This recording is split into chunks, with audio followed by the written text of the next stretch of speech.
Pour moi, le plus grand danger, c'est que les citoyens, par peur, se vont vers des idées qui ne contiennent pas de projet démocratique. Que ces idées, et sans faire la différence entre des idées islamistes ou des idées laïques. Ce n'est pas le problème de la laïcité ou de l'islamisme. On peut très bien défendre des valeurs conservatrices ou religieuses et être démocratique, il y en a. Et il y a aussi des gens qui défendent de la sécularité et ils n'ont pas de projet démocratique. Donc la fracture n'est pas là, elle est entre ceux qui défendent un projet démocratique et ceux qui ne défendent pas de projet démocratique. Aujourd'hui, avec le contexte difficile, que ce soit économique, que ce soit politique, que ce soit sécuritaire, et par rapport au contexte politique, c'est le mondial, c'est la crise politique, personne n'a confiance aux politiques aujourd'hui, et les gens ont tendance peut-être à aller vers des projets qui semblent sécurisants. Et quand ils sont sécurisants, ils ne sont pas très démocratiques. Donc c'est ça le danger et c'est contre ça qu'on doit se battre de mon point de vue.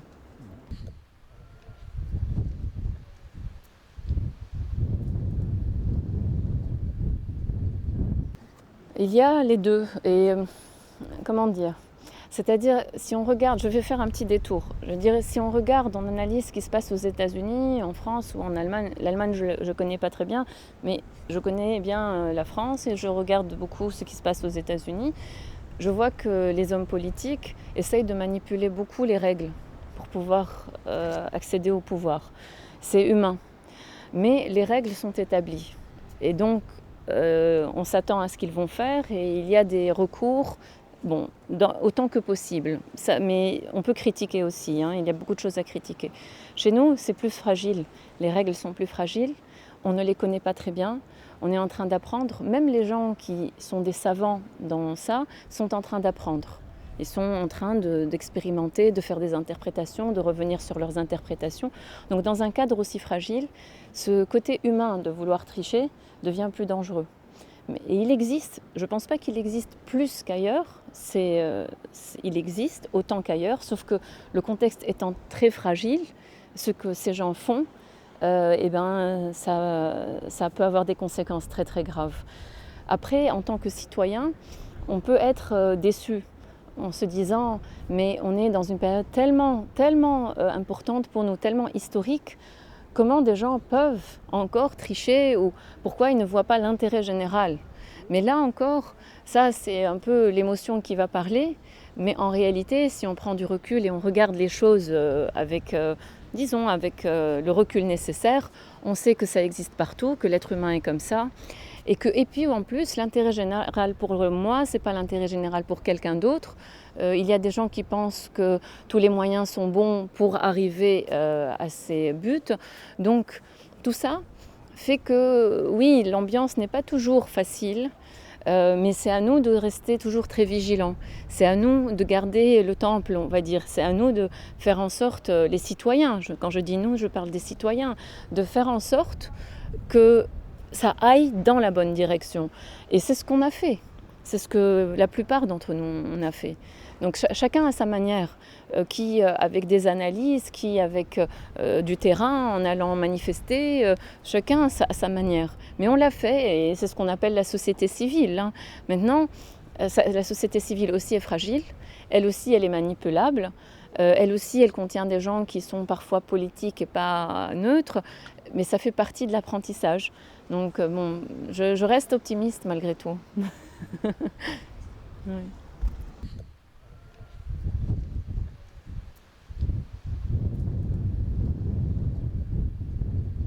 Alors, je ne suis pas sûre qu'ils vont être très forts. Ils vont être plus forts que les autres. Mais très forts, je n'en suis pas convaincue à cause du système électoral. Donc ils vont peut-être avoir chacun dans les 30%, ce qui n'est pas très fort en réalité.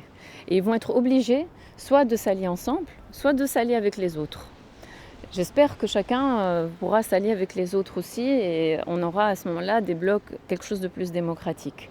S'ils s'allient ensemble, il peut y avoir aussi quelque chose d'intéressant là-dedans, quelque chose où en fait les discussions vont se faire en interne de cette coalition entre guillemets, je ne sais pas comment on pourra l'appeler, Mais ça fragiliserait, à mon avis, le gouvernement, parce qu'ils ne vont pas pouvoir être d'accord beaucoup. Donc ça peut être très fragilisant. Et pour la Tunisie, qui quand même, face à des problèmes économiques et sécuritaires, il faut avoir une ligne gouvernementale claire. On ne peut pas être là en train de se chamailler pour un oui et pour un non, pour des histoires politiques. Donc c'est plutôt ça qui me fait peur, c'est la stabilité. Si deux forces s'allient alors qu'ils sont contraires l'un à l'autre. Par contre, comme je pense qu'ils ne vont pas être très très forts, qu'ils vont avoir 30% peut-être chacun à peu près, il y a quand même une marge de manœuvre pour les autres. Maintenant, qui vont être les autres? C'est ça la question. Et j'espère, moi, que la partie démocrate sera assez forte pour pouvoir faire la balance et pour pouvoir imposer ses projets. Je ne veux pas dire par là que les deux partis forts ne sont pas démocrates par nature. Je ne dis pas ça. Je dis qu'ils ont plus tendance à ne pas l'être, je vais dire. Voilà, parce qu'ils sont forts, justement. Et qu'à l'intérieur, il y a beaucoup de personnes qui ne portent pas de projet démocratique. Mais il y a aussi des gens qui portent des projets démocratiques à l'intérieur de ces partis que je connais, avec lesquels j'ai discuté. Donc c'est beaucoup plus complexe qu'on le pense. Maintenant, il faut que ceux qui ont un projet démocratique à l'intérieur de ces partis trouvent appui chez les démocrates hors de ce parti, de ces partis-là en fait. Donc c'est ça ma lecture. Mais peut-être qu'on va avoir des surprises, on ne sait pas. La première élection, on a eu beaucoup de surprises, donc je ne sais vraiment pas comment ça va se passer. Il y a des partis qui vont peut-être émerger et auxquels on ne donne pas d'importance actuellement. Donc ça, c'est très difficile. Ce qui est sûr, c'est que le parti qui vient en tête, quel que soit, même si c'est 0, je ne sais pas quoi en tête, c'est lui qui va faire le gouvernement. C'est-à-dire le Premier ministre sera issu de lui, de ce parti-là. Donc à ce moment-là, on a un peu une réédition d'octobre 2011 où on a eu tout un problème quand Nahda a eu, donc, dans les 36-40%, et ils ont mis le Premier ministre Hamad Ijbeli, et du coup l'opposition, donc les autres se sont mis en opposition. Donc bon, la question est un peu... Bon, d'autres bruits disent que si les forces sont un peu comme ça égales, il se peut que le gouvernement actuel soit reconduit, avec l'idée que c'est un gouvernement stable pour stabiliser les choses. Je ne sais pas, ce sont des rumeurs, je ne sais pas.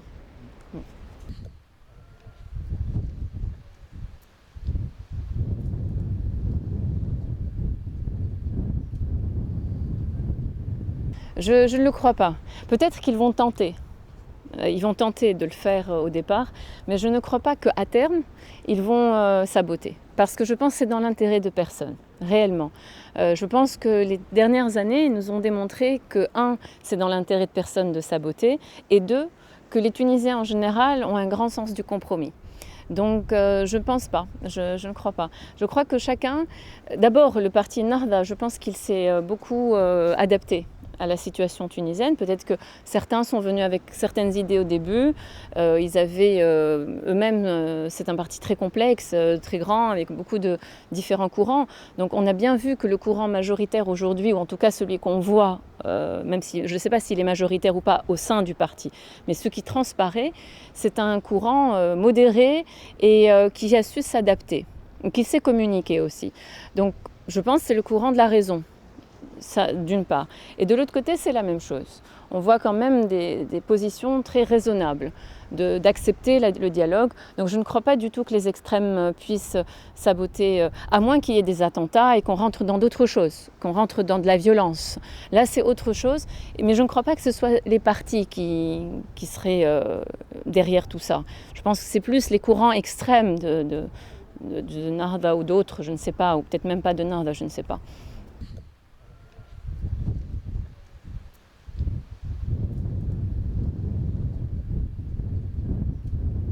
Je ne veux pas choisir entre le retour à la dictature ou l'islamisme radical. D'abord, la dictature, islamiste ou pas islamiste, c'est la dictature. Donc pour moi, ça je ne veux même pas discuter de ça.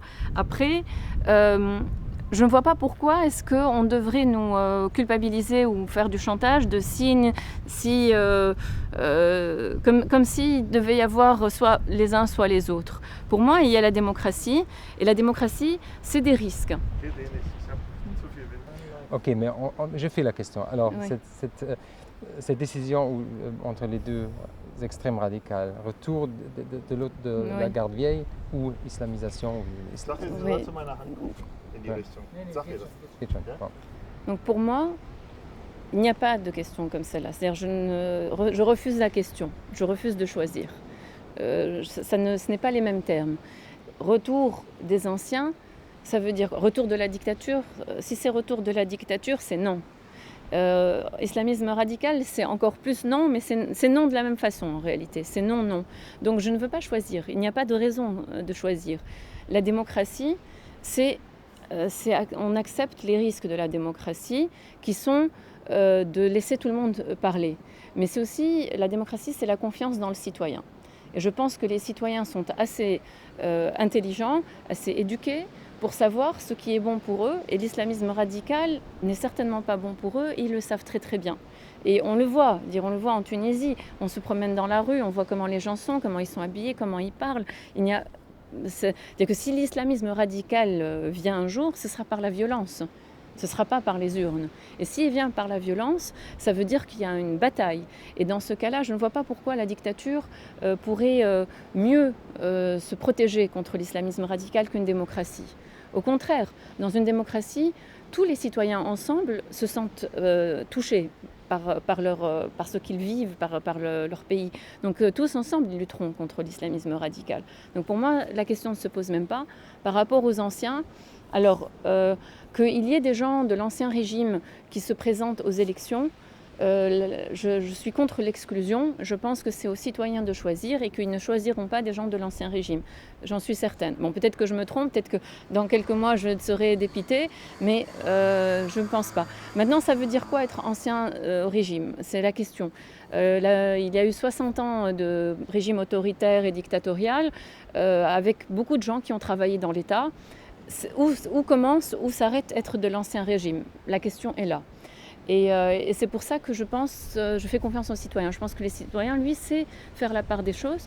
Et il ira les gens qu'il considère le plus aptes à porter un projet futur pour la Tunisie. Et pas un retour, que ce soit un retour à il y a quelques années ou que ce soit un retour à je ne sais plus quel siècle. Donc pour moi, c'est clair. On est une société de jeunes.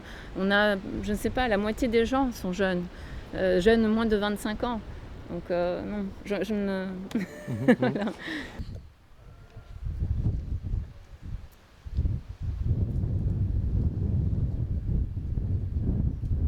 Il y a beaucoup à faire. Il y a vraiment beaucoup à faire sur le terrain. Et à part le terrain à proprement parler, il y a quelque chose à faire au niveau de l'État, c'est-à-dire une volonté politique d'insuffler dans l'esprit des gens ce projet démocratique. Et ça se passe à l'école. Ça se passe par des projets éducatifs qui prennent l'école comme canal, mais ce n'est pas l'école elle-même. Je ne parle pas d'un programme scolaire, mais aussi d'aller vers les élèves, etc. à l'école, et aussi par des musées, voilà, tout ce qui est éducatif, et aussi par la télévision, par les programmes enfants et jeunes à la télévision, et même pour adultes d'ailleurs. Donc je pense qu'il y a tout un élan, voilà. C'est un élan à avoir avec beaucoup de volonté, que ce soit de la part de la société civile ou des politiques. Il faut les deux. Et pas dire on laisse pour demain, ça c'est pas prioritaire. Je pense que c'est vraiment très prioritaire. Si on veut dans 5 ans, et ça se fait comme ça, en 5-7 ans, ce genre de choses, si on veut que dans 5 ans, on soit un pays où la corruption est quelque chose de mal, vraiment mal, et pas juste « ah, mais c'est pas très grave, et puis on peut voler un œuf et pas un bœuf », voilà. Si on veut ça en Tunisie, si on veut insuffler le principe d'égalité réelle et de justice réelle, si on veut que les jeunes comprennent à quoi ça sert la démocratie et le lien avec les politiques, le lien de eux quand ils parlent, qu'ils pensent, j'ai une mouche qui me... le lien avec la politique et le fait que quand ils décident quelque chose, ils peuvent peut-être avoir un impact. Ils peuvent s'organiser pour avoir un impact. Si on peut arriver à ça, avec des vrais programmes et un vrai élan. Et ça, je pense que ça doit se faire la main dans la main entre la société civile et l'État. Et éventuellement, par exemple, on avait un ministère des droits de l'homme qui s'est occupé majoritairement de la justice transitionnelle, alors que le ministère des droits de l'homme est beaucoup plus large que ça et il peut s'occuper beaucoup de ce type de problématiques.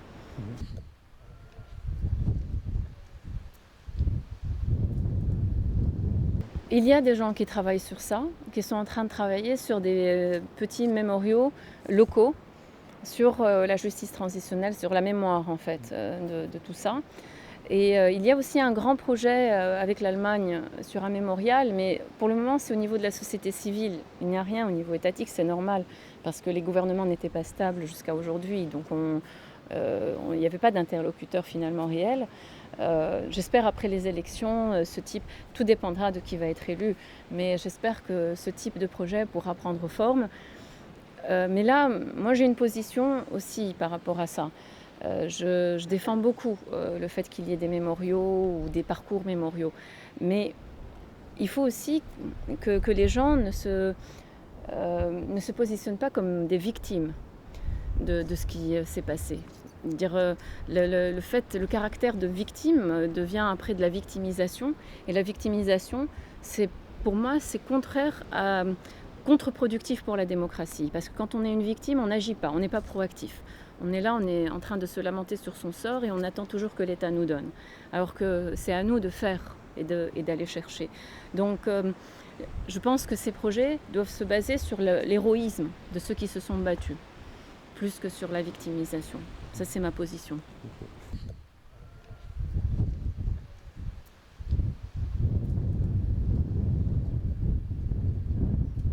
Je pense plusieurs atouts, mais le premier, je ne sais pas si c'est un atout, enfin, d'abord c'est notre géographie peut-être déjà. C'est-à-dire on n'est pas proche des problèmes du Moyen-Orient.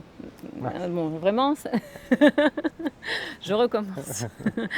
Oui, je pense que la Tunisie est dans un cadre géographique qui la préserve de tous ces problèmes, de tous ces drames du Moyen-Orient déjà. Et donc les intérêts étrangers par rapport à la Tunisie sont beaucoup moins importants qu'en Égypte, par exemple. Parce que je pense que la comparaison, c'est avec l'Égypte, en réalité. Et l'Égypte, on sait, l'Égypte est voisine du conflit israélo-palestinien, etc. Donc la question est différente. Pour nous, il y a ça. Deux, je pense qu'on est un petit pays qui est assez homogène. Bien qu'il y a eu comme ça des petites divisions, on reste assez homogène. On voit quand même qu'il y a quelque chose qui nous porte tous. Et l'identité tunisienne aussi. Même en Égypte, l'identité égyptienne est importante. Mais peut-être le fait qu'on soit petit, ramassé, homogène, ça nous porte à être beaucoup plus...